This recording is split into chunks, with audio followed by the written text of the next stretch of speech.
পবিত্ৰ ৰমজান মাহত ৰঙিয়াত এদল যুৱকৰ প্ৰশংসনীয় পদক্ষেপ। দিনটোৰ ৰোজাৰ অন্তত বহু মানুহে কৰ্মস্থলীৰ পৰাই আপোন ঘৰলৈ গৈ ইফতাৰৰ সময় নাপায়। তেনে লোকৰ বাবে ৰঙিয়া ৰেল ষ্টেচনৰ সমীপৰ ষ্টেচন জামে মছজিদৰ সন্মুখত যোগান ধৰিছে ইফতাৰৰ সামগ্ৰী। প্ৰথম ৰমজানৰ পৰাই এইদৰে যোগান ধৰি আহিছে ৰোজাদাৰ সকলক ইফতাৰৰ সামগ্ৰী। ইফালে বহু দৰিদ্ৰ পৰিয়ালে দিনটো ৰোজাৰ অন্তত এসাঁজ অন্ন নাপায় ইফতাৰৰ সময় তেনে লোকৰ বাবেও বিতৰণ কৰি আহিছে এসাঁজ সুস্বাদু আহাৰৰ।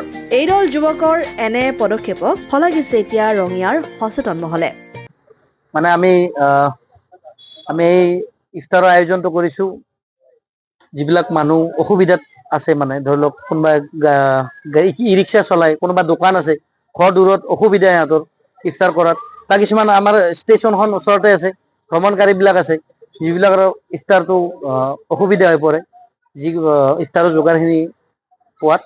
তো সেই ভাবি আমি এই পদক্ষেপটো লৈছো আৰু প্ৰথম দিনাৰ পৰা পুৰা 30টা দিনে আমি ইফতাৰটো বিনামূলীয়া আমি বিতৰণ কৰিম। পবিত্ৰ ৰমজান উপলক্ষে আমি প্ৰথম দিনৰ পৰা আজি আমি 30টা ৰোজালৈকে আমি বিনামূলীয়া ইফতাৰ যোগান ধৰিম বুলি আমি প্ৰয়াস কৰিছো। আৰু এই প্ৰয়াসত আমাৰ ওচৰ চুবুৰীয়া, আমাৰ যথেষ্ট ওচৰৰ বাসিন্দাই যথেষ্ট আমাক সহযোগিতা আগবঢ়াইছে।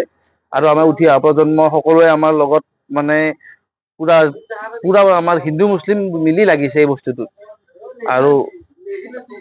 আৰু উপযুক্ত সময়ত আমি ধৰক এই যোনটো হেল্পিং হেণ্ডছ, আমাৰ এই গ্ৰুপটোৰ নাম, উপযুক্ত সময়ত আমি সেইটো গ্ৰুপেৰে আৰু ৰাজহুৱা উন্নয়নৰ হকে আমি সকলো কাম কৰিম বুলি ভাবো, মানে আমি পৰৱৰ্তী কালত আমি আশা কৰিছো। ৰঙিয়াৰ পৰা আইনাল হুছেইনৰ ৰিপৰ্ট, অসম আদিত্য।